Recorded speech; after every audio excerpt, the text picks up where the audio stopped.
tentang penyampaian materi, tindak pidana korupsi. Izinkan saya terlebih dahulu memperkenalkan narasumber kita yang Masya Allah luar biasa, yaitu Bapak Muflih Fatoniawan dari Direktorat Teknologi Informasi dan Komunikasi. Selamat pagi Pak Muflih, Selamat pagi, bagaimana kabarnya Assalamualaikum Bu Pak? Eva. Alhamdulillah baik, Waalaikumsalam sehat. warahmatullahi wabarakatuh. Assalamualaikum Mohon izin rekan-rekan Pak, ini semuanya. dari gimana Pak? Assalamualaikum rekan-rekan semuanya, Iya. sedulur Surabaya.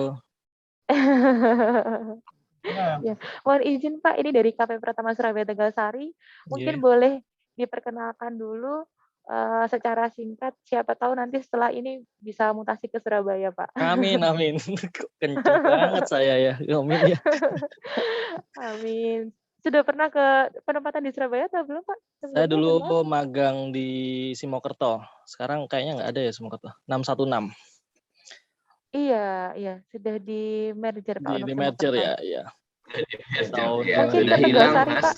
iya. Insyaallah. Mudah-mudahan 2011. Zaman siapa? Pak Safril, Pak Pak Pak Safril ya. Safril. Terus Kalau kasihnya ada di Pak Supiar Damsi, kemudian Pak Chandra di Waskon, terus siapa lagi ya nggak ingat, magang saya Pak. Jadi, cuman magangnya juga bukan magang ini Pak, jadi bukan magang dari kantor pusat, tapi, inisiatif sendiri. Karena oh moratorium 1 tahun, mas daripada nggak ngapa-ngapain Pak. oh gitu, siap. Oh berarti dulu yang lainnya nggak ngapa-ngapain, Mas Tony Iya, langsung ya ya ikut ingin terjun cawe-cawe. begitu. Oh sekarang di Direktorat apa Mas? TIK Pak, Di di Subdit Subbagian Tata Usaha. Saya Tata sehari-hari Usaha saya sehari-hari sebagai staf PPK. PK di Tata Usaha ya. Ya, Oke. Eh Tata Usahanya siapa ya? kalau tata usaha sekarang, Kasubagnya Pak Willy Arifianto. Oh Pak Willy, salam ya sama Pak Willy sama Ya, Mbak Vera. oh iya siapa? Mbak Vera pernah ketemu di mana Pak? Ya, Mbak dulu Vera ketemu, sekretaris saya oh di Koja ya Pak? diambil sama Pak Willy itu dia shadowing di tempat saya malah diambil, dijitak nanti dia. Baik. Ya, silakan dilanjut perkenalannya, Mas Tony, biar teman-teman kenal, biar Baik, tambah sayang. baik saya izin perkenalan pakai parian nih, kalau biasanya pantun namanya, karena di Surabaya jadinya parian. Isu-isu nyemil roti mari, gak warak jane, tapi bene saya. Cakep. Ning ngarepan omah Untuk lungguh kursi. Assalamualaikum sedulur Surabaya Tegalsari, asmi kula Tony, salam anti korupsi. Waalaikumsalam warahmatullahi wabarakatuh. Baik, perkenalkan teman-teman sekalian, saya Muflih Toniawan, teman-teman bisa panggil saya Tony. Saya asli Probolinggo, Jawa Timur. Sekarang penempatan saya di kantor pusat di Direktorat TIK, di Subbagian Tata Usaha. Kalau, tadi Bapak ngomong tentang, soal integritas itu perlu diingatkan terus, itu sama halnya dengan pekerjaan saya sehari-hari juga penuh dengan ya banyak godaan, orang coba-coba untuk memberikan sesuatu dan sebagainya, itu yang, saya dulu nggak pernah bertemu, tapi ternyata ketika di kantor pusat ada aja yang seperti itu. Tapi, dengan kegiatan seperti ini, sharing dengan teman-teman, kemudian bertemu dengan teman-teman yang, eee, berantusias juga untuk membahas ini, maka, ya tukar pikiran diskusi ini menjadi tempat saya juga untuk menjaga integritas, minimal itu. Se se Sembari mengingatkan diri sendiri ini sebenarnya Pak, gitu.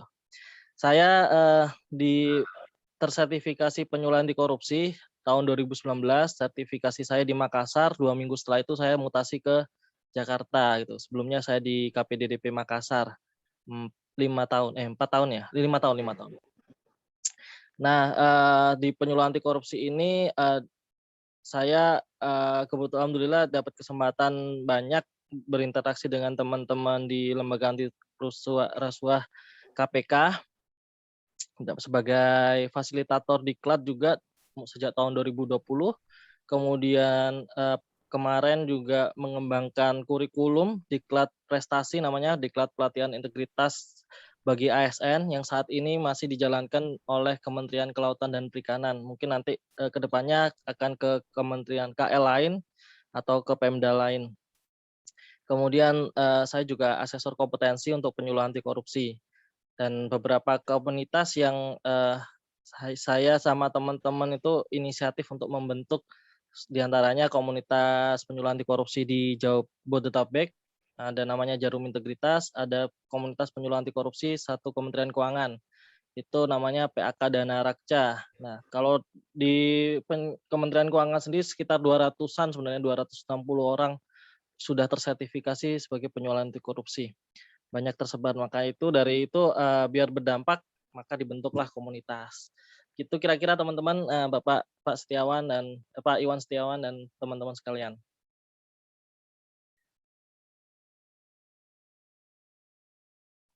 Ya, kita kemarin dari Probolinggo, Mas. Oh, Dari ngoten. tempatnya Mas.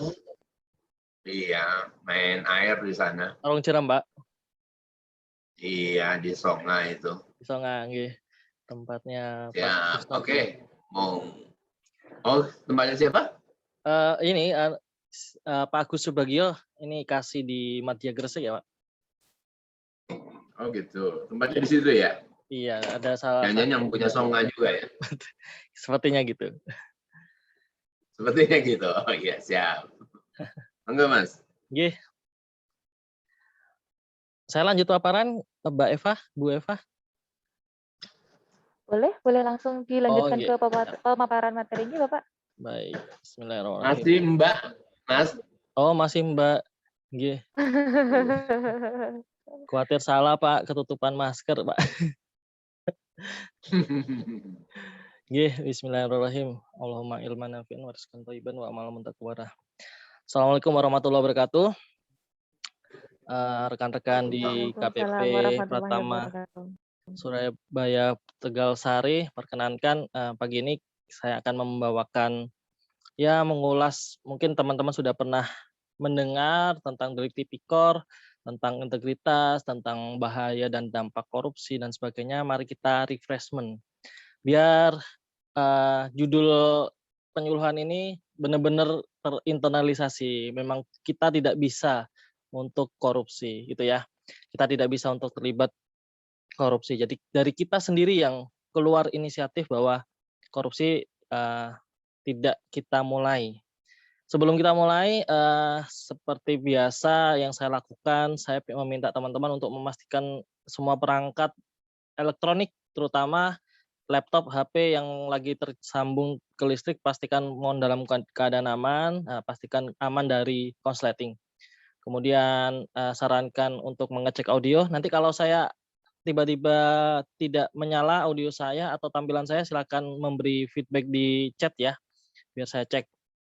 Kemudian pastikan jaringan internetnya aman, karena di TIK ya, jadi saya ada pesan-pesan untuk teman-teman untuk menjaga keamanan data pribadi apabila menggunakan jaringan internet di luar kantor dan sebagainya. Nah, saat ini masih ada pandemi, masih belum berakhir, maka teman-teman yang mengakses dalam satu Zoom yang sama, dalam satu ruangan, mohon untuk menjaga protokol kesehatan. Saya dalam kondisi WFH ya, di rumah, jadi mohon izin untuk tidak memakai masker. Kemudian jika terjadi kondisi darurat, misalkan gempa bumi dan kebakaran dan sebagainya, mohon untuk mengenali jalur evakuasinya. Nah, ikuti petunjuk keselamatan dan silakan untuk mengikuti arahan dari pengelola gedung. Saya akan mengawali penyuluhan kali ini dengan video. Sebentar, saya lupa share screen dengan audio.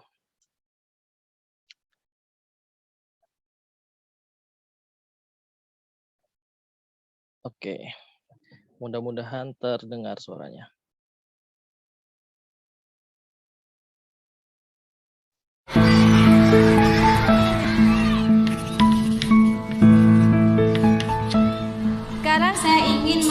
satu anak untuk menceritakan PR-nya.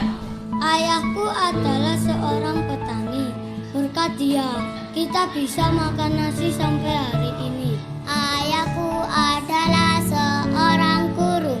Pekerjaannya mengajar murid-muridnya sampai pandai. Nah, sekarang giliran Tirta. Ayo, Tirta. Ayahku seorang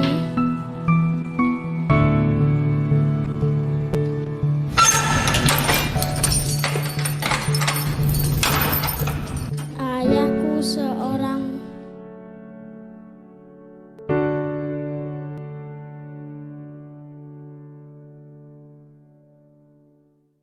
Iya.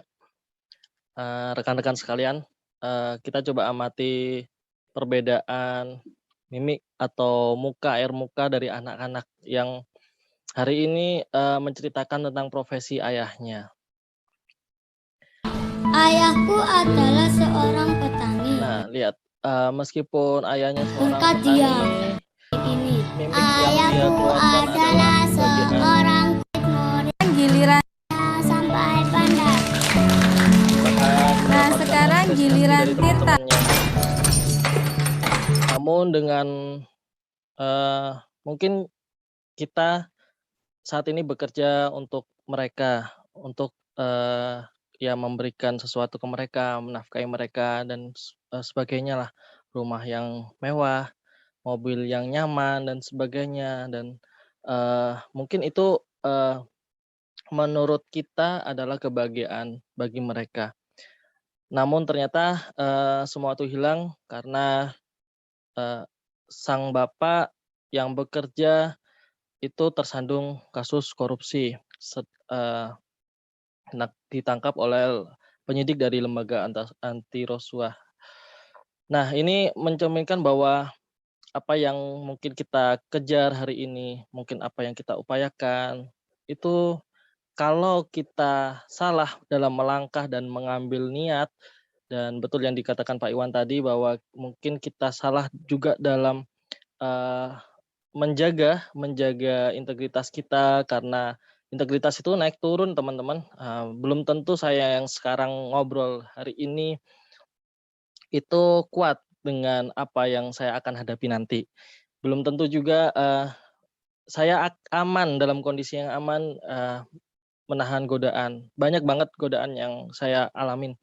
Untuk itu makanya sharing dan berbagi ini saling menguatkan dan berdiskusi dengan teman-teman sekalian adalah salah satu cara untuk kita memahami dan saling mengingat lagi bahwa begitu dampak korupsi yang bisa dirasakan itu dari anak ya, dari keluarga yang kita sayangin.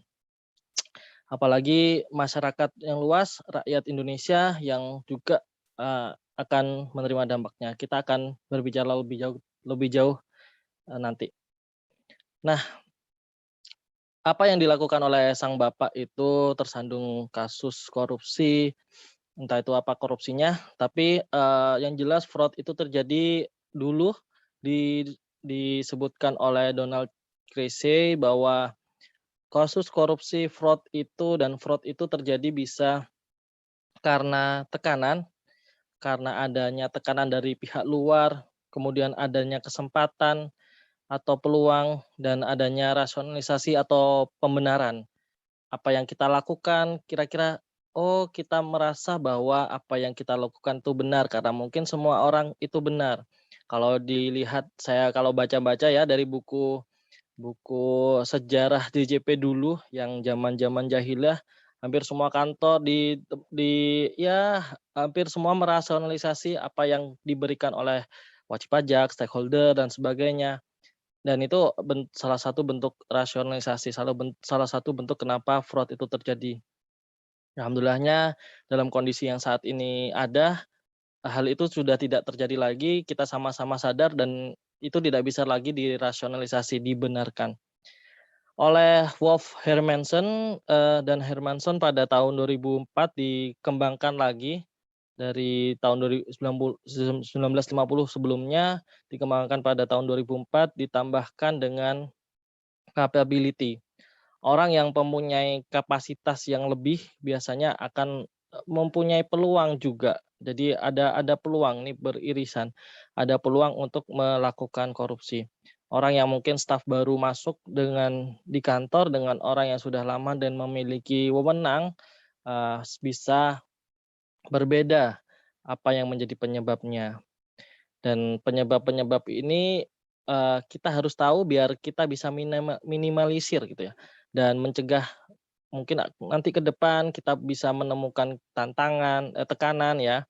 Kemudian kita juga bisa berpeluang gitu karena kita sebenarnya menjaga tapi ada peluang untuk berbuat fraud itu. Kita bisa merasionalisasi ketika teman-teman kita juga melakukan hal yang sama, kanan kiri kita, lingkungan kita juga melakukan fraud yang sama dan sebagainya. Maka tadi Pak Iwan juga sampaikan bahwa korupsi ini kejahatan yang luar biasa atau biasanya disebut dengan extraordinary crime. Kenapa luar biasa? Karena dampaknya juga luar biasa ya teman-teman sekalian. Ada korupsi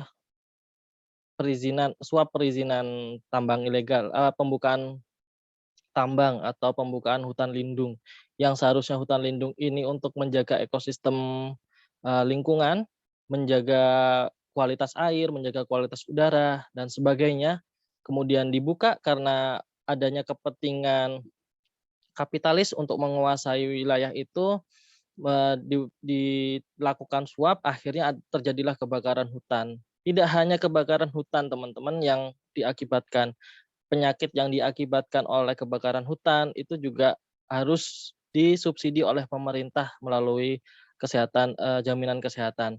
Kemudian kualitas airnya menurun tentu juga akan berdampak pada kesehatan, penurunan kualitas sumber daya manusia gitu. Dan akhirnya ke depan efeknya karena multiple efeknya ke depan Indonesia akan kehilangan yang seharusnya manusia Indonesia itu bebas dari sakit-sakit yang sebenarnya tidak diperlukan gitu ya.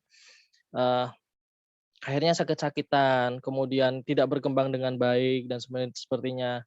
Dan apalagi biaya untuk mengembalikan fungsi hutan lindung yang dikorupsi ini juga lumayan besar untuk mengembalikan itu. Jadi semua orang menanggung akibatnya karena untuk mengembalikan fungsi hutan lindung dan semua kerusakan yang diakibatkan oleh korupsi ini menggunakan uang pajak, menggunakan uang negara. Dan uang negara itu kan dikumpulkan semua oleh rakyat gitu. Jadi karena semua menanggung akibatnya, maka korupsi itu juga random victim, teman-teman sekalian. Kalau kecelakaan kita tahu bahwa korbannya adalah mungkin yang terjadi kecelakaan, kemudian pelakunya yang lalai dan sebagainya. Kemudian kalau pembunuhan, penjambretan juga sudah jelas teridentifikasi mana pelaku, mana korbannya. Kalau korupsi, ada pelakunya, korbannya tidak teridentifikasi. Karena apa? Karena semua rakyat Indonesia itu jadi korban. Semua rakyat Indonesia menanggung semua akibatnya. Korupsinya ada di Riau, korupsinya ada di Sulawesi Tenggara, korupsinya ada di tempat-tempat yang mungkin terpencil karena itu berkaitan dengan sumber daya alam, misalkan korupsi di bidang sumber daya alam. Tapi kerusakan yang diakibatkan, kemudian negara harus menanggung dan memperbaiki struktur lingkungan di situ. Nah, itu kan membutuhkan biaya dari rakyat. Membiaya dari rakyat, beban dari rakyat inilah yang mengakibatkan kita semua adalah korban dari korupsi. Apalagi Bapak Ibu yang sekarang bekerja menjadi pejabat yang mengadministrasikan pajak gitu ya, mencari, mengawasi dan mengadministrasikan penerimaan negara, itu juga sebenarnya kita semua adalah korban dari korupsi. Kemudian korupsi juga sulit dibuktikan. Nah, makanya ketika kejahatan biasanya reka ulangnya sangat sederhana, bisa direka ulang ya, karena kejadiannya benar-benar bisa dibuktikan. Tapi kalau korupsi susah. jaksa penuntut umum, hakim itu benar-benar sangat diuji kemampuan instingnya, kemampuan untuk menganalisisnya, bagaimana sebuah kasus korupsi itu bisa terjadi dan dapat diberikan sanksi yang setimpal. Kemudian korupsi itu terorganisir, jarang saya menemukan bahwa korupsi itu hanya dilakukan oleh satu orang, jarang sekali. Korupsi, meskipun mungkin satu orang tapi, 1 atau 2 orang, tapi saya yakin bahwa ada keterlibatan orang-orang yang lain yang jaksa mungkin tidak bisa membuktikan keterlibatannya, namun, korupsi itu, dilakukan secara berjamaah. Bahkan korupsi yang dilakukan hari ini bisa jadi direncanakan 10 tahun ke belakang.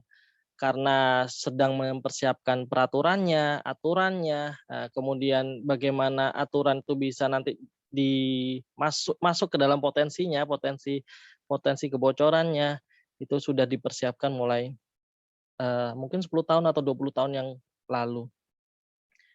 Kemudian siapa saja bisa berpotensi ya, kalau kita lihat pejabat-pejabat negara kita mulai dari yang baik, ya kita melihatnya orang-orang baik, orang-orang yang mungkin dermawan, bahkan mengurusi suatu lembaga keagamaan dan sebagainya, bahkan, presiden dari, lembaga agama, presiden partai politik yang berlandaskan agama dan sebagainya lah ya, itu juga tersandung. Jadi semua orang berpotensi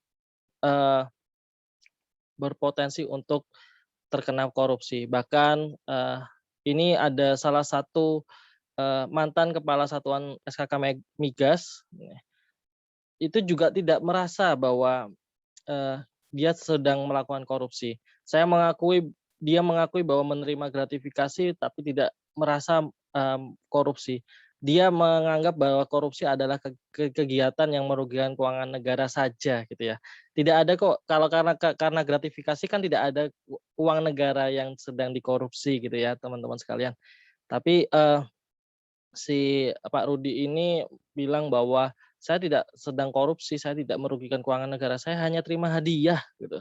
"Saya hanya terima hadiah." Padahal terima hadiah itu pun adalah korupsi, karena ada gratifikasi yang mungkin boleh diterima ya, teman-teman sekalian, ada gratifikasi karena skupnya luas, kita nanti akan bahas lebih lanjut ya.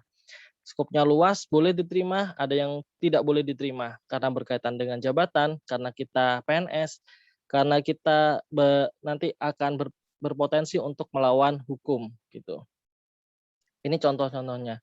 Jadi, begitu, besarnya dampak korupsi, kemudian, korbannya juga tidak teridentifikasi, kemudian siapa saja pun juga bisa berpotensi jadi pelaku korupsi, maka korupsi ini harus diatur dalam undang-undang khusus. Nah, jadi terpisah ya teman-teman dari undang-undang, kitab undang-undang hukum pidana biasa.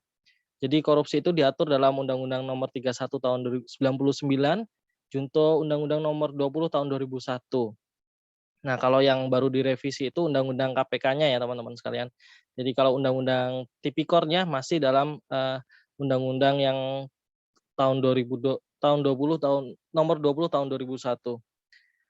Nah, di pasal 2 dan 3 itu sebenarnya disebutin bahwa korupsi itu perbuatan melawan hukum, yang dalam hal ini memperkaya diri sendiri atau orang lain atau korporasi dengan menyalahgunakan wewenang, kesempatan, atau sarana dan jabatan yang ada pada dirinya, dan tujuannya juga sama, bisa untuk memperkaya diri sendiri, orang lain maupun korporasi. Nah, akibatnya dapat merugikan keuangan negara atau perekonomian negara. Dalam Undang-Undang Tipikornya itu ada di Undang-Undang Nomor 31 Tahun 99 junto Undang-Undang Nomor 20 Tahun 2001, itu terbagi dari sebenarnya ada 30 delik tipikor. Nah, 30 delik tipikor ini untuk mempermudah kita mempelajari, biasanya dibagi dalam 7 kelompok ini. 7 kelompok ini diantaranya adalah yang tadi saya sebutin tadi, pengertian korupsi itu masuk ke dalam, korupsi terkait dengan kerugian keuangan negara. Itu ada di pasal 2 dan 3 undang-undangnya. Kemudian eh, ada perbuatan curang, itu ada 6 delik di perbuatan curang, kemudian ada suap menyuap, itu kegiatan suap menyuap, kemudian ada pemerasan, ada gratifikasi, kemudian ada penggelapan dalam jabatan dan benturan kepentingan dalam pengadaan.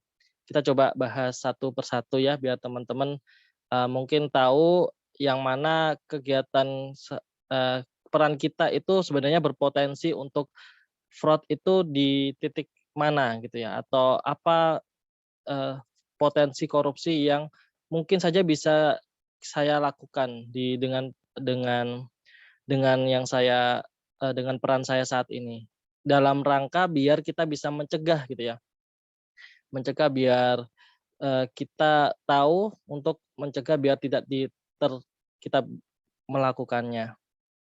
Yang pertama kerugian keuangan negara ya, untuk pasal 2 dan 3 tadi bahwa setiap orang yang melawan hukum untuk memperkaya diri sendiri atau orang lain atau korporasi yang merugikan keuangan negara atau perekonomian negara. Ini banyak sekali koruptor-koruptor yang tersangkut di pasal ini. Karena pasal ini tidak menyebutkan harus dari subjeknya adalah pegawai negeri, jadi korporasi pun bisa tersangkut ini. Biasanya stakeholder, penyedia barang dan jasa itu bisa masuk ke sini gitu. Biasanya didakwa dengan pasal 2 dan 3 ini. Nah, kalau suap menyuap, nah ini erat kaitannya dengan kita mungkin. Jadi ini juga dekat dengan kegiatan kita baik kita sebagai pegawai negeri atau penyelenggara negara gitu ya, yang diberikan janji atau diberikan sesuatu hal supaya kita sebagai penyelenggara negara dapat berbuat atau tidak berbuat sesuai dengan jabatannya. Jadi kalau dilihat ini ada transaksinya ya. Jadi ada supaya dengan maksud gitu. Berarti ada transaksinya. Jadi diberikan janji. Janji pun jadi saya nanti janji ya Pak, saya nanti akan memberikan hadiah buat Bapak kalau urusan saya kelar, kalau urusan saya ini dan sebagainya. Nah, itu merupakan suap menyuap. Dan tentu perbuatan itu bertentangan dengan kewajibannya. Atau memberi sesuatu kepada pegawai negeri atau penyelenggara negara atau karena berhubungan dengan sesuatu yang bertentangan dan kewajibannya. Bisa dilakukan atau tidak dilakukan dalam jabatannya. Misalkan bisa dipengaruhi secara langsung maupun nggak secara langsung memberikan pengaruh gitu. Ini suap menyuap. Ini bisa jadi kita sebagai pegawai negeri terutama di Ditjen Pajak erat kaitannya dengan suap menyuap ini transaksional ya. Ada maksud, kemudian ada harga yang disepakatin atau nilai yang disepakatin. Kalau pemerasan ini sifatnya memaksa, yang aktif adalah pegawai negeri atau penyelenggara negaranya. Jadi pegawai negerinya itu atau penyelenggara negaranya memaksa seseorang untuk membayar sesuatu, memberikan sesuatu dan sebagainya. Atau meminta sesuatu atau menerima sesuatu yang seolah-olah barang itu harus diberikan karena utang budi terhadap dia yang sudah memberikan pelayanan publik ke stakeholder. Padahal mungkin pelayanan publik itu hal yang wajar, hal yang sudah gratis yang seharusnya dia lakukan gitu. Kemudian juga pegawai negeri yang meminta atas haknya, misalkan ada kasus jual beli jabatan yang seorang kepala daerah jual beli jabatan yang telah merugikan haknya, harusnya orang lain yang punya haknya itu untuk menjadi kepala dinas misalkan, tapi harus diberikan ditawarkan apakah bisa membayar sekian gitu oleh kepala kantornya kepala daerahnya. Kalau tidak bisa itu jabatannya akan diberikan kepada orang yang bisa memberikan uang itu. Nah, itu termasuk hal delik tipikor dalam hal pemerasan. Sedangkan gratifikasi ini menarik, biasanya kalau saya membahas gratifikasi itu bisa mungkin ada satu materi sendiri dan bisa mungkin satu sesi sendiri. Saya coba persingkat bahwa gratifikasi merupakan pemberian dalam arti luas, bahkan semua pemberian itu merupakan gratifikasi, hadiah, barang, uang, jasa, kenikmatan, voucher, dan sebagainya itu merupakan gratifikasi. Namun ada gratifikasi yang legal atau gratifikasi yang diperbolehkan, ada gratifikasi yang tidak diperbolehkan. Nah, gratifikasi yang legal gitu, yang tidak memenuhi unsur 3 unsur ini. Yang memenuhi unsur ini, hukumnya wajib untuk dilaporkan sebelum 30 hari kalender gitu. Apa saja 3 ini? Yang pertama diterima oleh pegawai negeri atau penyelenggara negara. Kalau dalam undang-undangnya pegawai negeri atau penyelenggara ini luas ya teman-teman, bisa karyawan BUMN, itu bisa korporasi, pegawai korporasi itu bisa dan sebagainya. Sangat banyak pegawai negara ini, termasuk pejabat publik. Kemudian berhubungan dengan jabatannya gitu. Relasinya adalah mungkin stakeholder dan sebagainya. Kemudian berpotensi untuk berlawan dari kewajiban atau tugasnya. Nah, kalau sudah diterima seperti ini, itu biasanya gratifikasi ini yang termasuk suap. Artinya ketika diberikan, kita menerima, kemudian kita tidak laporkan, maka akan dipidana dengan pasal 12 gratifikasi ini. Pidananya luar biasa, jadi gratifikasi itu karena ada kesempatan untuk melapor, artinya kita diberikan kesempatan untuk taubat ya ketika menerima. Mungkin dalam kondisi menerima itu kita terpaksa, kita nggak tahu atau kita nggak tahu siapa yang memberikan ya, tidak bisa langsung menolak. Kita terpaksa untuk menerimanya. Kita diancam nyawa misalkan atau jiwa. Kita terpaksa untuk menerimanya. Nggak apa-apa, tapi ada kesempatan 30 hari untuk lapor. Nah, ketika lapor itu tidak dimanfaatkan, maka di pasal 12 diatur pidana yang lebih daripada yang memberikan. Diatur lebih dari yang pidana suap gitu. Meskipun tidak ada maksud dan tidak ada transaksional di dalam gratifikasi ini. Jadi kalau saya coba 3 hal ini, pemerasan, pemerasan, gratifikasi sama penyuapan, itu semuanya berkaitan dengan pegawai negeri atau penyelenggara negara yang erat kaitannya dengan kita gitu. Kalau penyuapan sifatnya transaksional, dua-duanya bisa kena karena ada meeting of mind itu, ada maksud tujuannya, kemudian nilai yang disepakatin gitu. Jadi dua-duanya bisa dikenakan, dijatuhin pidana. Kalau pemerasan yang aktif adalah pegawai negerinya atau yang punya jabatan atau yang punya wewenang, itu memaksa masyarakat atau pengusaha atau pihak lain untuk memberikan sesuatu kepadanya yang mana tanpa memberikan sebenarnya sudah harusnya menjadi haknya gitu. Itu pemerasan. Yang dikenakan pidana di sini adalah pegawai negerinya, sedangkan pemerasan ini korbannya, korban pemerasan ini.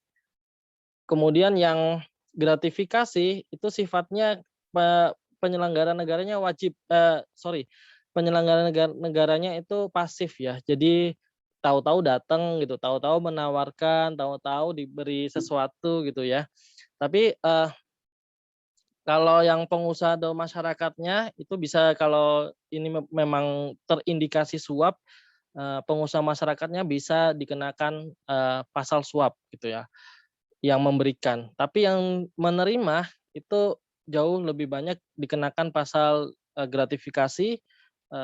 Contohnya sudah ada ya, senior-senior di oknum-oknum yang dulu pernah bekerja juga di Ditjen Pajak juga ada, dan itu statusnya pidananya lebih banyak karena memang ada kesempatan untuk 30 hari melapor itu. Jika tidak melapor maka sudah muncul niat jahatnya. Niat jahatnya terhitung ketika melapor. Kalau di sini ketika bertransaksi, kalau di sini pemerasan ketika meminta atau menginstruksikan untuk memberi. Kemudian yang selanjutnya itu tadi gratifikasi, suap, dan pemerasan.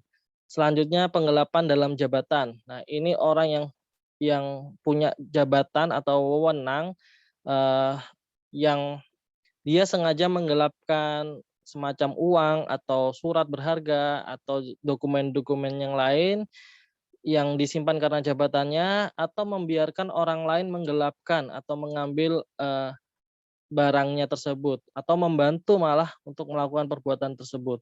Itu dikenakan pasal penggelapan dalam jabatan. Kemudian perbuatan curang, ini contoh realnya biasanya adalah misalkan ketika ada markup gitu, ada markup harga, markup anggaran dan sebagainya yang seharusnya atau kwitansi fiktif dan sebagainya. Ini adalah yang termasuk eee, masuk dalam perbuatan curang. Kalau dalam pasal ini juga disebutkan bahwa kalau seorang pemborong atau ahli bangunan yang pada waktu tertentu melakukan penjualan, melakukan perbuatan curang, yang dimaksud curang itu ya, tidak sesuai dengan aslinya, kemudian membahayakan atau membahayakan keamanan atau orang atau barang, atau keselamatan negara dalam keadaan perang dan sebagainya. Kemudian setiap orang yang bertugas mengawasi pembangunan itu pun, itu juga bisa masuk dalam perbuatan curang ketika dia tidak menjalankan, sengaja membiarkan perbuatan curang itu berlangsung. Kemudian nomor 3 dan 4 nih sama sebenarnya, cuma cuman dikhususkan untuk tentara, TNI dan sebagainya. Ini contoh-contoh perbuatan curang. Untuk benturan kepentingan dalam pengadaan ini sebenarnya jelas banget. Jadi kalau teman-teman sering dengerin ada konflik of interest atau konflik kepentingan dan sebagainya, ini juga termasuk, dalam satu, kegiatan proses pengadaan barang dan jasa, di mana seorang pegawai atau penyelenggara negara biasanya punya wewenang untuk menyelenggarakan proses pengadaan gitu ya, mungkin PPK, mungkin pejabat pengadaan, dan staf-stafnya atau, dan yang termasuk sampai nanti mungkin dalam hal pembayaran dan sebagainya. Nah ini, melakukan dengan sengaja turut serta untuk melakukan, sesuatu yang mempengaruhi keputusan atau apapun yang nanti mungkin diakibatkan oleh pengadaan itu. Misalkan keputusan lelangnya, pemenang tendernya, dan sebagainya.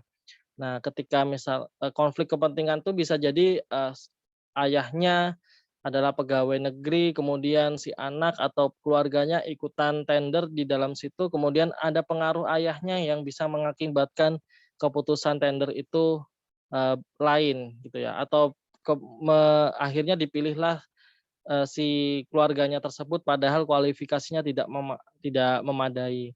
Nah, itu masuk dalam benturan kepentingan dalam pengadaan. Nah, itu tadi 7 kelompok tindak pidana korupsi, teman-teman. Nah, kita akan coba lihat nih, yang mungkin saat ini akhir-akhir ini ramai banget. Banyak diberitakan bahwa hukuman finansial atau hukuman koruptor itu sangat kecil, bahkan ada yang sampai disunat ya, dipotong hukumannya karena dengan alasan hak asasi manusia, kemanusiaan, dibully netizen gitu ya. Ini baru tahu saya ada dibully netizen bisa mengurangi masa hukuman dan masa pidana dan sebagainya. Tapi itulah fakta yang, ada di negara kita dan itu sudah terjadi berulang kali termasuk ketika menjatuhkan hukuman finansial, gitu. Kalau dilihat dari sini, ini saya mengambil riset dari dosen UGM, ekonom UGM, Pak Rimawan Pradiptyo. Beliau juga pengamat, korupsi, pengamat budaya korupsi di Indonesia bahwa, eee, kalau korupsi itu dibedakan berdasarkan skalanya ada gurem, kecil, besar, sedang, sama kakap. Nah, tentu ini dibedakan ini ya, cakupannya dan dampak yang diakibatkan serta, nilai yang dikorupsi. Kalau dilihat terpidana gurem itu ada 62 dengan rata-rata kerugian negara itu mencapai 119 miliar. Dengan tuntutan jaksa, wah kalau gurem kecil 200, 2 triliun ya. Kemudian dengan perbandingannya 1.600 triliun. Jadi keputusan pengadilannya juga lebih besar, bisa lebih besar, 4 ribuan. Namun yang miris adalah ketika semakin besar korupsinya, ternyata ya ini faktanya di negara kita bahwa hukum hukum itu seperti itu. Jadi ini yang perlu masih diperjuangkan oleh teman-teman, mudah-mudahan, aparat penegak hukum dan lembaga justisi kita bisa berlaku adil. Kalau misalkan yang gurem bisa mengembalikan kerugian negara bahkan bisa mengganti rugi dampak yang diakibatkan. Ini kan kerugian negara yang dihitung oleh auditor ya. Biasanya teman-teman BPK atau BPKP yang menghitung atau penyidik atau penyelidik yang menghitung kerugian negaranya berapa. Nah, yang tuntutan jaksa ini biasanya ditambahin dengan unsur-unsur biaya sosial korupsi. Kalau ada waktu mungkin kita bahas lagi biaya sosial korupsi. Artinya intinya sih biaya sosial korupsi ini biaya yang diakibatkan oleh dengan dampak dari korupsi itu dihitung. Apa yang harus ditanggung oleh koruptor, negara harus mengembalikan struktur-struktur yang dirusak oleh koruptor, alam dan sebagainya itu juga ditanggungkan oleh koruptor. Makanya bisa besar. Nah, seharusnya di sini juga gitu. Jadi semakin besar, apalagi korupsinya besar ya, tentu kalau korupsinya besar kita sudah bisa bayangkan bahwa dampaknya juga sangat besar gitu. Namun ketika kerugian negara itu mencapai 48 triliun, tuntutan jaksa hanya 10 triliun saja. Jadi jaksa menuntutnya hanya 22% dari kerugian negara. Ini kerugian negara yang sudah dihitung ya, meliputi keuangan negara saja gitu ya, yang eksplisit, yang terlihat. Ada kerugian negara yang nggak terlihat ya, mungkin karena kalau kerugian negara yang nggak terlihat itu kayak seperti ini. Korupsinya adalah korupsi jembatan. Jembatan itu menghubungkan antar dua pulau yang kalau ada jembatan itu nilai ekonomi di wilayah tersebut pendapatan asli daerahnya meningkat. Karena kan ada yang mungkin dilalui untuk proses jual beli, perekonomian, kemudian wisata dan sebagainya. Namun ketika dikorupsi masa manfaat bisa sampai 50 tahun hanya sampai 10 tahun. 40 tahunnya itu kan potential loss yang harusnya bisa dipunya oleh daerah tersebut. Tapi karena hilang, nah ini belum dihitung di sini, di eksplisitnya aja di 48 ini, 48 triliun ini belum dihitung.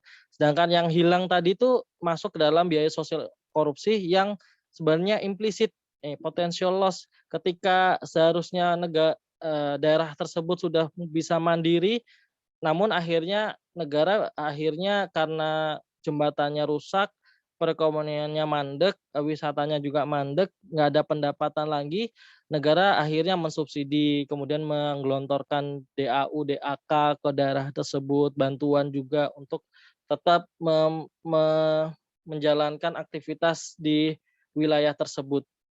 Itu kan jadi suatu kerugian juga ya. Kalau di Gurem sudah dihitung, tapi sayangnya di sini di Kakap belum dihitung. Jadi cuma 22% yang dikembalikan. Bahkan kalau keputusan pengadilannya itu cuma 8,3%. Sisanya banyak yang belum dikembalikan oleh koruptor. Itu yang eksplisit saja. Jadi kalau dilihat dari perbandingannya dari ini tangga di 2015 ya datanya, kerugian negara ini dijadikan nilai yang konstan. Jadi sama ukurannya tiap waktu. Nah, dari 203 triliun ini, maka tuntutan hukuman finansial itu cuma 65 triliun gitu. Cuman ya sangat jauh gitu.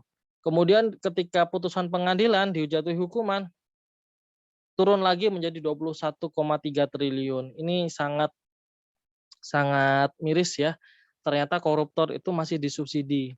Gimana kok disubsidi? Iya, karena semua yang hilang akibat koruptor tidak bisa dikembalikan oleh koruptor. Nah, siapa yang mengembalikan itu? Tentu negara melalui APBN, melalui uang pajak. Jadi kerugian negara di situ. Bahkan dari kerugian negara 203 triliun dengan total hukuman finansial hanya 21 triliun itu tadi 10%-nya, sisanya 182 triliun itu ditanggung oleh para pembayar pajak. Bahkan generasi yang kini belum dilahirkan pun ikut menanggung. Ketika dilahirkan dia sudah menanggung akibat dari korupsi ini. Jadi dia harus ya mengeluarkan uang yang lebih. Harusnya pajak itu mungkin ya tidak sedemikian, harusnya subsidi itu banyak, masyarakat bisa mengakses pendidikan secara gratis, dengan kualitas yang bagus, kesehatan juga gratis dengan kualitas yang bagus gitu ya. Tapi, saat ini belum semuanya 100% bisa kita, dapatkan. Inilah yang dimaksud dengan subsidi untuk koruptor. Maka dari itu, teman-teman sekalian, kita mungkin, di masa lalu pernah punya kesalahan, punya, masa lalu kita mungkin kita tidak tahu bahwa itu salah dan, bahwa itu bisa mencemari atau merusak nilai integritas kita. Mungkin masa lalu kita tidak terungkap, biarkan itu, tetap, Allah lah yang menutup aib-aib kita. Tapi integritas itu tentang masa depan, bagaimana kita cara memperbaikinya, kemudian bagaimana kita merasakan sangat yang sesal yang paling dalam bahwa kita telah bersalah dengan masa lalu dan bagaimana, kita berupaya menebusnya, untuk bangsa ini. Jadi berkarya sebaik-baiknya untuk mengembalikan atau menebus segala kesalahan kita yang ada di masa lalu, gitu. Kita manusia biasa, saya pun demikian, mungkin ada salah yang saya pernah buat, saya pernah membuat salah dan mudah-mudahan, ke depannya kita bisa sama-sama saling memperbaiki untuk negeri ini. Begitu teman-teman sekalian, terima kasih atas, waktunya. Saya kembalikan ke Mbak Eva. Baik, luar biasa materi yang disampaikan oleh Bapak Muflis. Eh, yang saya tangkap sih tentang bahwa korupsi adalah kejahatan yang sangat luar biasa, itu sangat mengena sekali ya, karena memang Ya. Kadang orang berpikir bahwa kesalahan kita yang berbuat, tapi negara ini yang menanggung kesalahan dari orang koruptor. Baik, setelah pemaparan materi tersebut, saya kembalikan kepada Bapak, Ibu, audiens semuanya. Barangkali mungkin masih ada beberapa hal yang belum dimengerti, atau ada hal-hal yang ingin ditanyakan, atau ingin sekedar sharing pengalaman terkait tipikor. Barangkali boleh sekali, saya persilakan. Boleh raise hand, atau boleh yang ingin bertanya melalui kolom chat di aplikasi Zoom masing-masing, juga saya persilakan Bapak Ibu.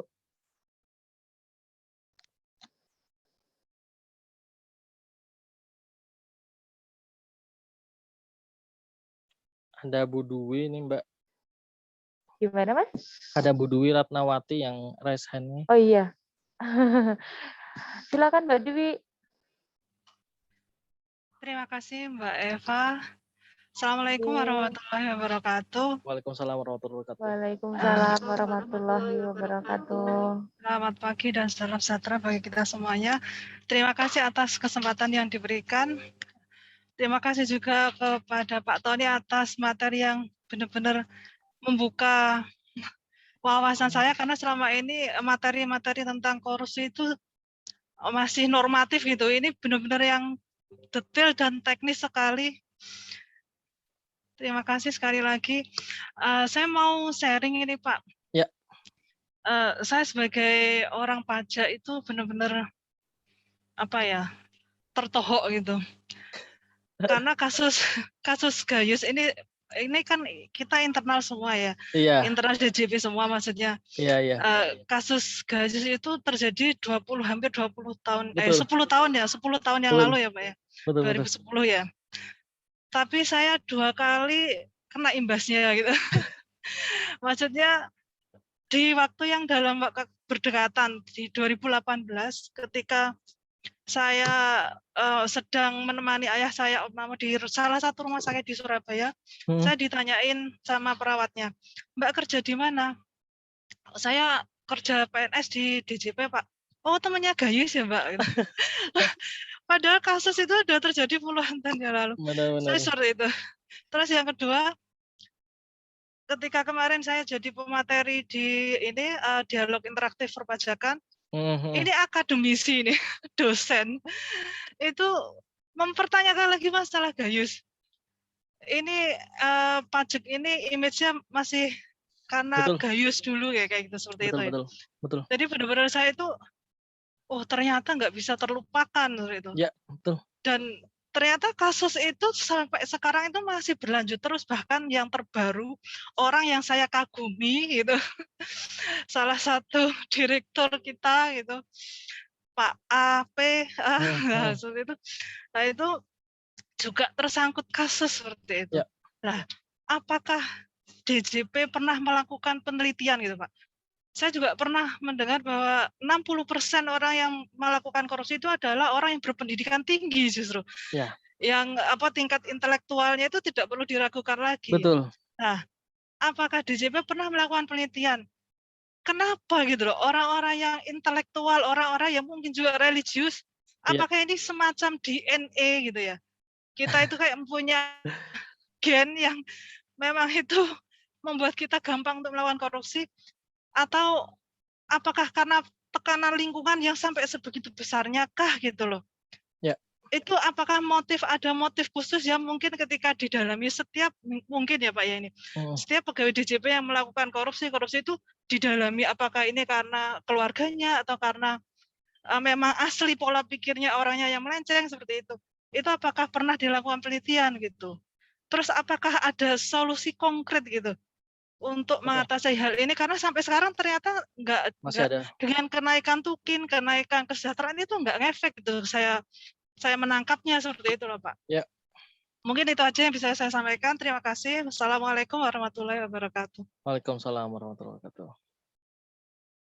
Mau dijawab langsung Mbak Eva? Atau Boleh? Silakan boleh? Kak, langsung dijawab aja nanti Ya. untuk pertanyaan selanjutnya setelah ini. Baik, terima kasih. Terima kasih Bu Dwi Ratnawati, pertanyaannya mantap. Kalau ngomong-ngomong soal Gayus ini nggak tahu ya, saya juga lama. Saya bahkan dulu sempat tidak ingin melanjutkan, saya kan saya keterima jadi di STAN itu 2011. Saya sempat nggak pengen. Jadi yang pengen tuh sebenarnya ibu saya. Jadi ya karena istikharah terus kok petunjuknya kuat masuk ya masuk. Ya salah satu yang nggak ada pengen itu karena Gayus. Image-nya benar-benar kuat padahal itu 2011 ke 2008 ya. Ya sekitar segitulah. Jadi sangat apalagi waktu itu ketambahan si Dana Widyamika. Itu benar-benar sangat mengganggu terus benar-benar ya benar-benar memastikan ini benar nggak ya terus saya melihat beberapa sosok orang yang saya kenal kalau orang pajak kayak gitu semua kan nggak mungkin juga negara ini aman-aman aja. Saya berpikiran seperti itu makanya ya udah saya pantepin. Tapi benar itu sampai sekarang pun kasus Gayus masih dibicarakan bahkan saya tuh di rekan-rekan penyuluh anti korupsi termasuk yang ya ya lebih banyak mendengar gitu ya. Jadi celotehan-celotehan itu sangat sangat saya nikmatin sebenarnya karena saya mencoba untuk menunjukkan bahwa DJP itu tidak seperti itu semuanya. Itu hanyalah kelakuan oknum dan itu bisa jadi muncul karena sifat dari faktor-faktor ini juga, Bu. Jadi kalau Ibu Bu Dewi tadi menyampaikan bahwa ya aktor-aktor koruptor itu tidak ada yang tidak yang sekolahnya cek-cek, benar sekali. Tidak ada tamatan SMK itu sampai sejauh ini ya, itu korupsinya yang saking besarnya. Sebenarnya mungkin saja itu sudah menjadi kebiasaan. Orang dengan kapasitas yang kecil itu bisa jadi korupsinya kecil. Misalkan bayar tilang yang seharusnya kita bayarnya di persidangan, bayarnya di depan Pak polisinya, oknum polisinya gitu ya. Misalkan itu ya. Itu kan juga salah satu bentuk suap ya, teman-teman sekalian. Kita menego, transaksi ya. Pak 50 aja Pak, ini di dompet aja ini. Itu kan transaksional, tapi dengan kapasitasnya cuma sekian gitu. Kapasitasnya cuma ya mampunya untuk menyuap oknum polisinya juga melihat bahwa kapasitasnya cuma sekian. Namun kalau dilihat ya itu kan terjadi ya. Jadi pembiasaan seperti itu dan itu masuk ke ranah rasionalisasi juga dan sebagainya. Kemudian nanti semakin orang itu berkembang, punya kompetensi, gitu, belajar, punya pendidikan yang tinggi, dekat ya seolah-olah dekat dengan agama, padahal ternyata ya nekat untuk melakukan hal-hal yang di korupsi. Mungkin bisa jadi ada tekanan gitu, bisa jadi, peluang yang makanya kalau di DJP sendiri, saya di Kementerian Keuangan tuh seharusnya ada, semacam assessment, corruption risk assessment. Harusnya ada dengan, apa ya, perangkat-perangkat yang dibuat oleh teman-teman kepatuhan internal itu sebenarnya sudah ada. Menilai titik-titik potensi korupsi yang nanti bisa menjadi kesempatan dia. Jadi titik-titik korupsi misalkan direktur A sama direktur B yang beda fungsi tugasnya, pasti juga beda kesempatan peluangnya untuk mendapatkan itu. Kapasitasnya juga berbeda. Nah, itu yang sebenarnya oleh lembaga kita itu sedang mitigasi gitu ya. Selain dengan pen eee, penc dengan penindakan gitu, tapi yang saya sendiri juga berharapnya pencegahan ini menjadi alat utama teman-teman dari kepatuhan internal untuk, biar nggak terjadi, dipersempit peluangnya, dipersempit, ruang gerak dan potensinya terjadi fraud agar kesempatan ini tidak ada, meskipun ada punya kapasitas, tapi bagaimana kapasitas ini dimanfaatkan untuk hal yang baik dan sebagainya. Bagaimana caranya dan yang mungkin perlu sedang digalakkan itu kayak semacam knowing your employee ya. Itu kan juga memetakan apakah pegawai-pegawai kita itu punya tekanan, misalkan materi, kebutuhan yang harus dipenuhi. Misalkan sebuah pegawai, istrinya berada di luar pulau sana, suaminya, juga, jadi berjauhan ya. Dia butuh, ketemu dengan anaknya, dengan keluarganya, dan itu intensinya tinggi. Kalau kita rasionalisasikan, apa ya, dinormatifkan keuangannya, misalkan pendapatannya, itu kok tidak mampu ya mencukupi kebutuhannya gitu. Makanya dari situ kan kelihatan orang ini punya keinginan, tekanannya berasal dari kebutuhan keluarga untuk bertemu misalkan dan sebagainya. Nah, dari situ kan bisa kelihatan peluangnya, oh berarti potensinya yang seseorang yang berjauhan dengan keluarganya bisa jadi itu adalah berpotensi lebih lebih banyak. Kenapa? Dia harus mencukupi kebutuhannya untuk pulang, misalkan ini ya. Atau, misalkan tekanan ini juga bisa dari misalkan atasan dan sebagainya ya. Atasannya juga butuh sesuatu di rumahnya atau, gaya hidupnya seperti itu. Makanya knowing your employee itu kan memetakan bagaimana kita transaksi belanja, kemudian menghabiskan, uang kita untuk hobi, apa ya kalau kendaraan kan sudah ada di HLKPN ya, tapi kita, eee, lebih ke memetakan bagaimana, gaya hidup kita. Biar terpetakan sebenarnya, ada tekanan nggak sih kebutuhan ya, meskipun tekanannya itu dalam rangka yang memang memenuhi gaya hidupnya, tapi itu kan tekanan ya untuk menjadi seperti itu kan, tekanan tersendiri bagi mereka untuk memenuhi, harus bersepatu mewah, harus punya tas mewah, istrinya pengen HP baru, ketika keluar iPhone baru harus beli karena ya masa dengan jabatan ini saya HP-nya masih poliponik gitu kan gitu kan rasionalisasi juga dan sebagainya.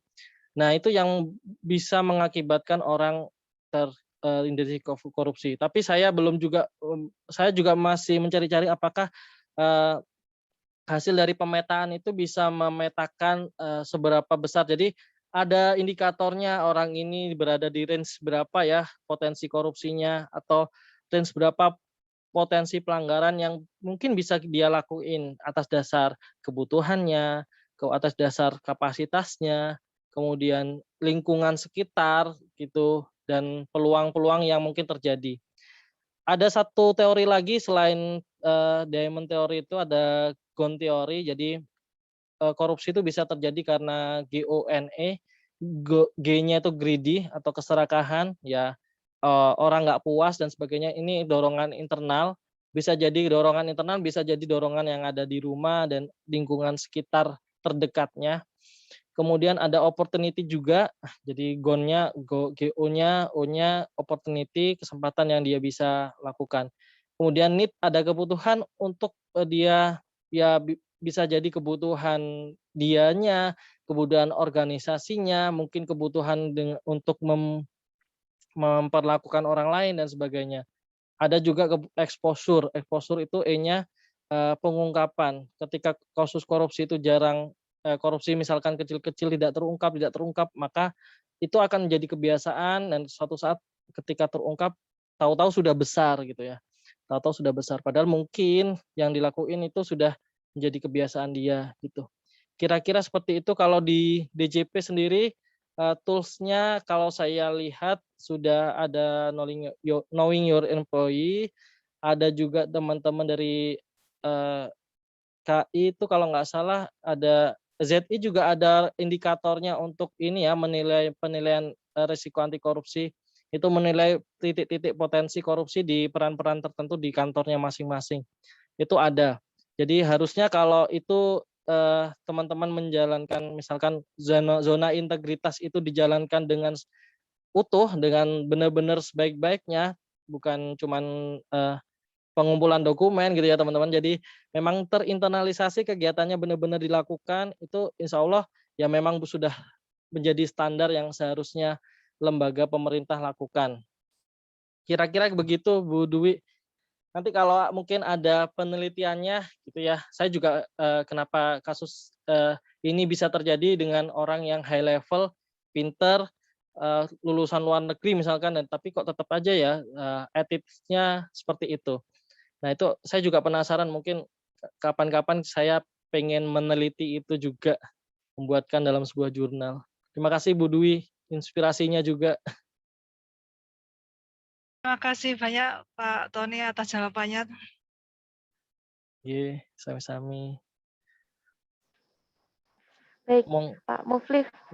Memang mungkin yang dialami Mbak Dwi adalah apa yang dialami oleh seluruh pegawai DJP juga ya, bahwa ketika kita menyebutkan kita kerja di pajak pasti stigma yang ada di dalam masyarakat adalah tentang ya kita teman-temannya gayus seperti itu. Ya. Cuman semoga kedepannya kita semua bisa membuktikan kepada masyarakat bahwa DJP tidak selamanya tentang gayus, DJP Ya. tidak selamanya tentang korupsi, Ya. bahwa kita adalah instansi yang bersih dan patut untuk dibanggakan Amin. juga di negara Ya. ini. Oke. Mbak Dwi, selamat karena sebagai penanya pertama nanti akan mendapatkan 1 voucher belanja di Indomaret senilai XXXX ya Mbak, nilainya karena saya kurang tahu Terima ini kasih. berapa. Dan Pak Muflih kita masih ada 1 voucher lagi. Barangkali masih ada Bapak atau Ibu yang ingin bertanya, saya persilakan. Nah, monggo. Daripada vouchernya ini nganggur kan sia-sia ya, lumayan loh ini. Kalau nggak ada yang bertanya, saya punya kuis nih. Teman-teman bisa main di Quizizz nanti Oh begitu. bisa dilihat Boleh? rankingnya. Boleh ya? Boleh, boleh. Siap. Saya sudah siapin Quizizz-nya, cuman 10 pertanyaan. Bapak Ibu silahkan mempersiapkan gadgetnya untuk join ke Quizizz. Sarannya klik join myquiz.com di browsernya masing-masing, kemudian masukkan kodenya 788822. Saya coba kopikan linknya di chat, nanti tinggal diklik aja link ini. Silakan. Baik, Bapak Ibu, silakan para peserta kegiatan sosialisasi pada pagi hari ini untuk langsung klik link yang sudah dikirimkan oleh Bapak Muflih di kolom chat aplikasi Zoom masing-masing ya. Terima kasih. Nanti yang menang ini Mbak ya, dapat voucher Indomaret ya. Iya, masih ada 1 pemenang yang beruntung. Enggak beruntung sih Mas kalau kuis ya berarti ya memang layak menang ya. Iya. Cuman 10 pertanyaan, pilihan jawabannya cuma 2, mau menang. Pilihan pertanyaan cuma 2, ya seputar dari materi yang tadi saya sampaikan.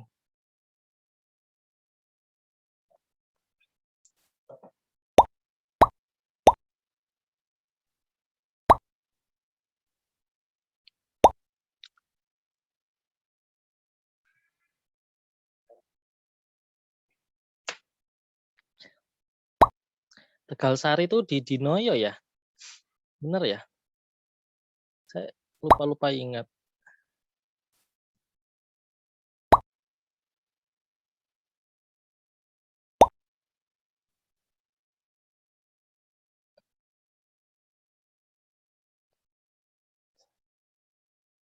Silahkan. Saya tunggu Ini mungkin sekitar. ngomong-ngomong namanya lucu-lucu ya, Mas? Ya, Bapak ya? Iya, Ada iya bener. pokoknya melu. Kita bisa yuk. Temennya Dodo. Nanti ini Mbak Eva yang PR untuk mencari Apa siapa nih? orangnya ini. Weko nih namanya. Di balik nama Aye Aye. It's me. Bagus. 607-ku siapa tuh?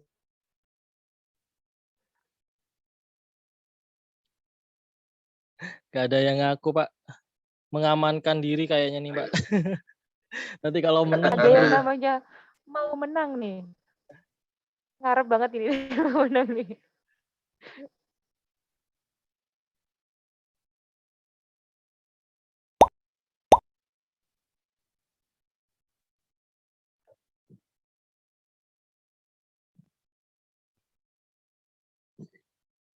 Baik, ada yang Kita belum dengerin join? aja ya. Siapa? Lantai 1. Oh, ini selantai ya ini. Satu lantai, satu akun. Baik, saya coba mulai ya. Nanti yang belum join silakan menyusul biar sama-sama kita bisa mulai. Bismillahirrahmanirrahim. Nanti soal dan jawabannya ada di HP masing-masing atau gadget masing-masing ya. Silahkan.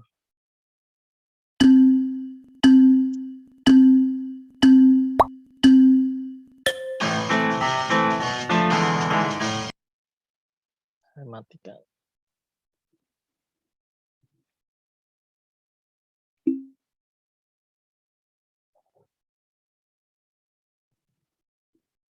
Wah, cepet nih. Bener semua.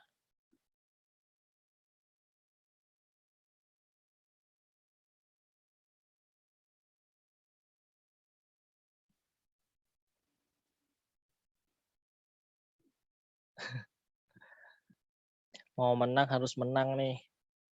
Wah, nyalip.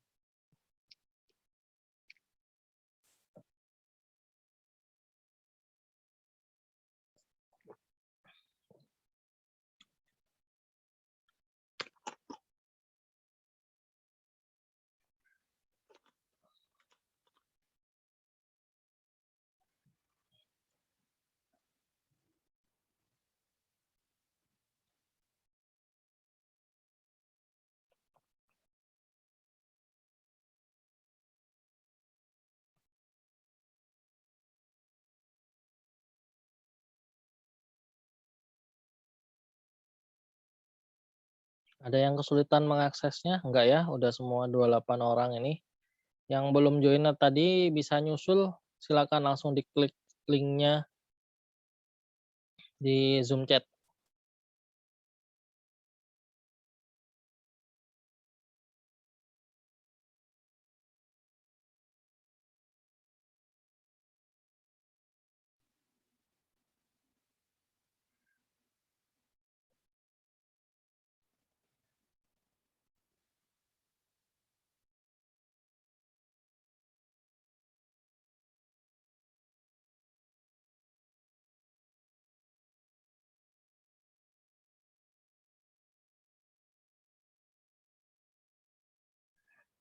Iya, udah ada yang selesai, 1, 2 orang, 3 orang.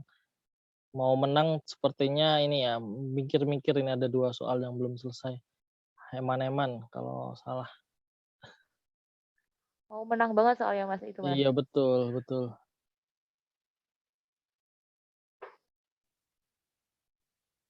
Wah, dia sapu bersih semua, bener. Oke.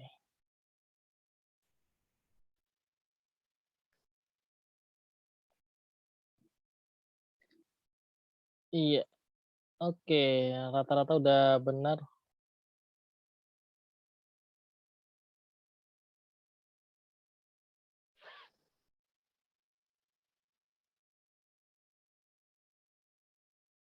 Oke, saya tunggu 1 menit lagi ya, teman-teman. Ini soalnya mudah, gampang.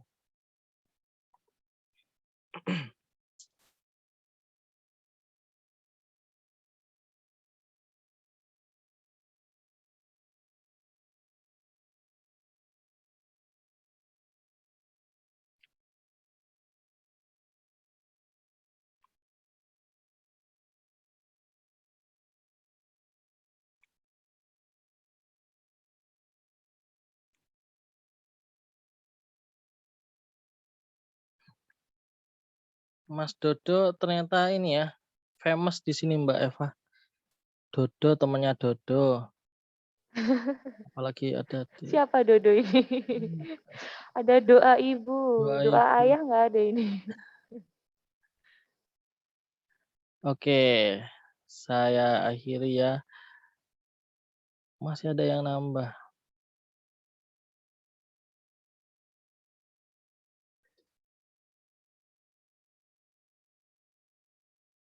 Oke, saya akhiri 5, 4, 3. Mas Dodo mau naik ini. 3, 2, 1.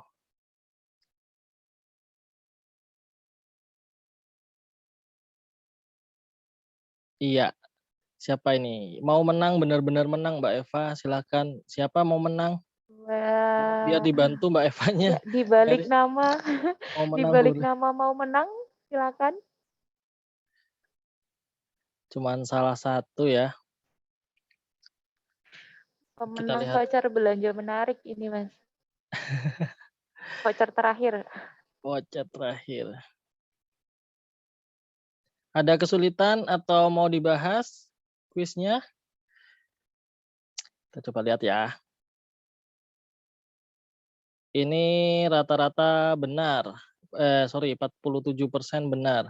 Semua pemberian kepada PNS ada gratifikasi. Iya benar. Jadi gratifikasi itu semua pemberian ya teman-teman sekalian. Jadi mindset kita itu ketika kita diberi, meskipun itu dari suami ke istri, istrinya PNS, kemudian ayah ke anak, itu juga gratifikasi. Namun jangan takut karena kalau gratifikasi tidak ada hubungannya dengan jabatan kita, nggak ada hubungannya dengan kedinasan, itu berlaku wajar ya. Kemudian tidak ada berpotensi untuk melawan hukum, tidak konflik kepentingan, sah-sah saja. Justru kalau ayahnya misalkan memberikan anaknya mobil tiba-tiba karena anaknya kepala dinas dan ayahnya ternyata punya proyek gitu ya, sebuah perusahaan penyedia biasanya. Nah, itu juga sudah karena meskipun cuman ayah sama anak pun, itu juga, sudah berkonflik kepentingan, gitu teman-teman. Itu juga gratifikasi yang ilegal, meskipun ayah dan anak. Tapi kalau sudah wajar, sudah se kayak normatif biasa seperti yang sudah bisa diterima sewajarnya, itu, gratifikasi yang diperbolehkan.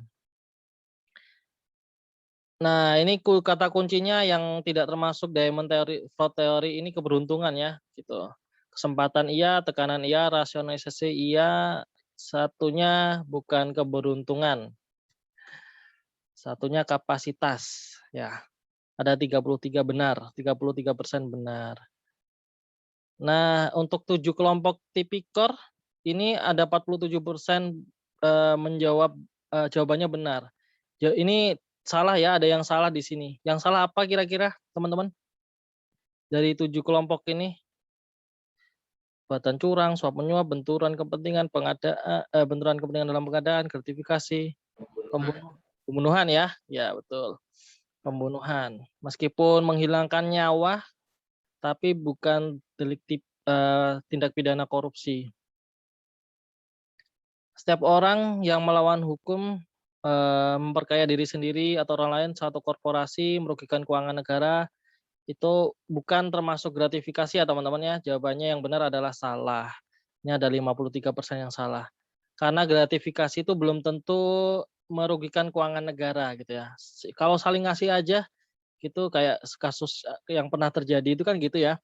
Gratifikasi itu tidak melulu untuk merugikan keuangan negara, cuman dikasih gitu aja sudah terjadilah gratifikasi gitu. Padahal uangnya sendiri dan sebagainya.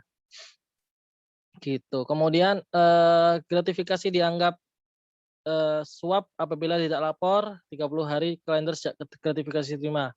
83% menjawab benar. Nah, ini selamat untuk unit pengendali gratifikasinya KPP Pratama Surabaya Tegal Sari nih. Sukses nih. Jadi kalau 30 hari, sebelum 30 hari harus lapor di gold.kpk.go.id atau lapor ke UPG-nya, nanti bisa dibantu UPG-nya. Kemudian wah ini juga banyak nih. Salah satu bentuk pemerasan adalah ini ya, kata kuncinya adalah memaksa. Kalau memaksa, meminta, kemudian apa lagi tadi ya? Itu menyuruh orang untuk memberikan sesuatu ke kita itu pemerasan jatuhnya. Ini 69% benar, ini bukan pemerasan teman-teman karena berkaitan dengan pengadaan dan sangat konflik kepentingan ya antara bapak dan anak. Ini konflik kepentingan dalam pengadaan.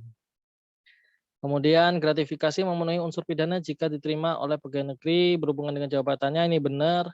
Jadi unsur-unsurnya 3 ini ya teman-teman. Diterima oleh pegawai negeri atau penyelenggara negara. Ini pegawai negeri ini luas artinya dari hukum tipikornya itu luas, baik pegawai negeri yang disebutin oleh Undang-Undang Kepegawaian, pegawai negeri yang disebutin oleh KUHP, orang yang digaji dari korporasi, orang yang digaji dari apa ya, penyertaan modalnya dari negara itu juga bisa disebut pegawai negeri.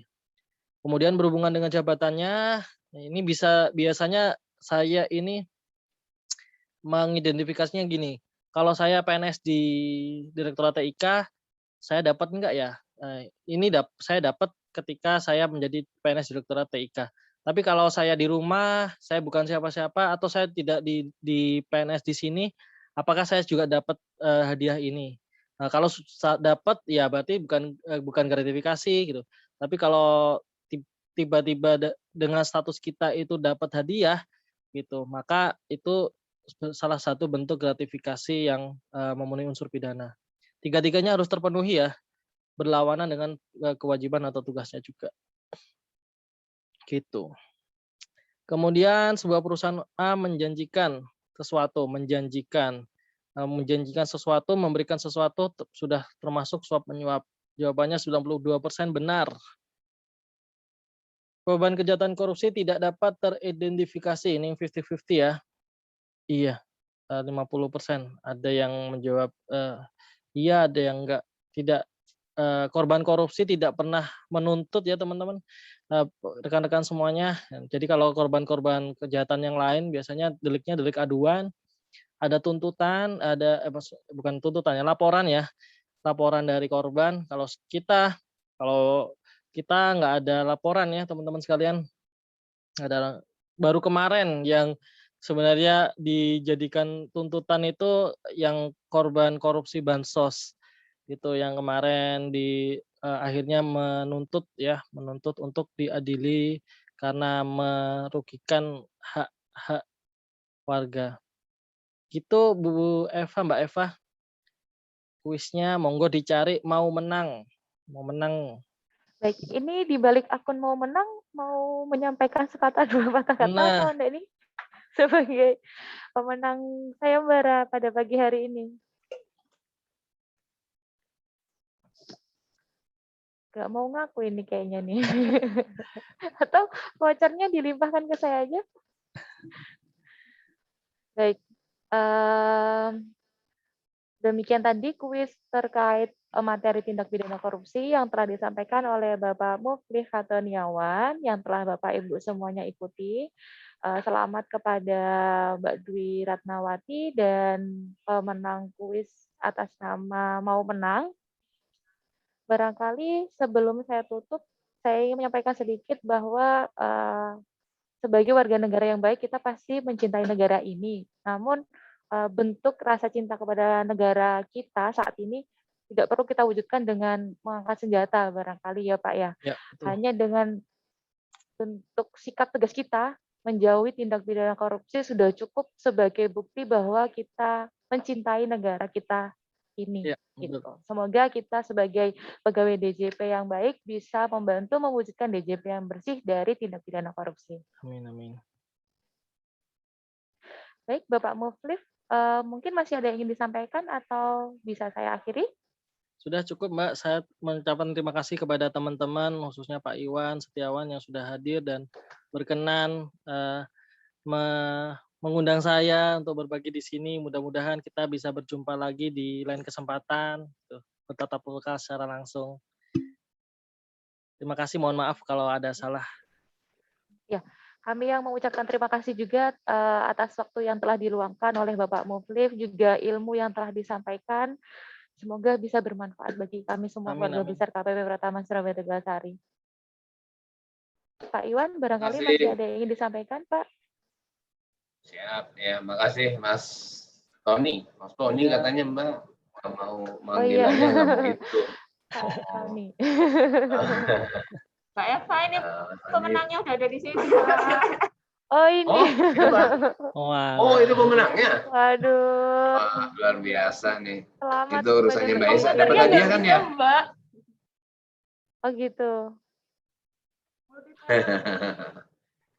Siap, selamat yang menang tadi 1, 2, 3-nya sudah ada pemenangnya. Terima kasih. Mudah-mudahan dari kuis itu lebih memahami kita begitu loh. amin. Jadi apapun pemberian jadi gratifikasi ya katanya sesuai dengan undang-undang itu. Iya. Hanya tinggal dilihat saja tadi. Ini tatanan yang baru gitu loh karena tadi suami ke istri saja jadi gratifikasi itu ya. Iya. Itu terima kasih Mas Tony. Sama-sama Bapak. Semoga kita selalu sehat. Amin, amin, amin. Tadi juga kalau sehat katanya bisa bersinergi seperti sekarang ini. Amin. Iya, betul. Dan mudah-mudahan juga kita selalu bahagia, bukan menunggu bahagia ya, tapi bahagia apa yang ada saat ini dibuat bahagia. Mudah-mudahan dengan bahagia jadi kita juga bisa berprestasi. Amin, amin. Itu dari saya Mas Tony, salam untuk rekan-rekan semua di Direktorat TIK begitu. Amin. Ya, saya salam. Pak Dasto ya, Direktorat TIK ya. TIK Pak Handri sekarang. Oh iya Pak Handriono dulu bos saya juga itu di TPB. Iya, gitu ge. Iya, jadi agak banyak lah. Saya juga dulu bagian tim pengadaan IT di dulu namanya juga DIP juga, tapi Direktorat Informasi Perpajakan Benar, masih. ya. Zamannya Pak siapa ya? Dulu Pak Dirjennya, Pak Direkturnya Pak Sigit juga. Pak Sigit. Banyak di sana. Iya, siap Mas untuk itunya.